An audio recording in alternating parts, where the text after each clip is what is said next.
સુરત અમરોલી કોસાડ આવાસ વિસ્તારમાં મોડી સાંજે અમરોલી પોલીસ દ્વારા કોમ્બિંગ ઓપરેશન હાથ ધરાયો હતો। આ કોમ્બિંગ કાર્યવાહીમાં પોલીસના અધિકારીઓ જોડાયા હતા। પોલીસે કુલ 6 અલગ-અલગ ટીમો બનાવી વિસ્તારમાં કોમ્બિંગની કામગીરી હાથ ધરી હતી। સુરત પોલીસે આ કોમ્બિંગ અભિયાન દરમિયાન અલગ-અલગ 6 ટીમોનું સંચાલન કર્યું। દરેક ટીમને વિશિષ્ટ ક્ષેત્રોની જવાબદારી સોંપીને સમગ્ર કોસાડ આવાસ વિસ્તારની સંપૂર્ણ છાનબીન કરવામાં આવી હતી। આ ટીમોએ વિસ્તારમાં રહેતા લોકોની ઓળખ, ઘરો અને સંદિગ્ધ પ્રવૃત્તિઓ પર નજર રાખવાનું કાર્ય હાથ ધર્યું। આ કોમ્બિંગ કાર્યવાહીની ગંભીરતા અને મહત્વને ધ્યાનમાં રાખીને પોલીસના વરિષ્ઠ અધિકારીઓએ પ્રત્યક્ષ રીતે આ કામગીરીમાં ભાગ લીધો।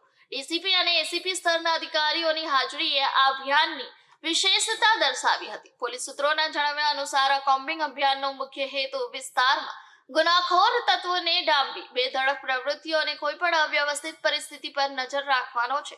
પોલીસનો દાવો છે કે આવી નિયમિત કાર્યવાહીથી ગુનાખોરો પર અંકુશ રાખવામાં મદદ મળે છે અને સામાન્ય નાગરિકોમાં સુરક્ષાની ભાવનાનો વિકાસ થાય છે।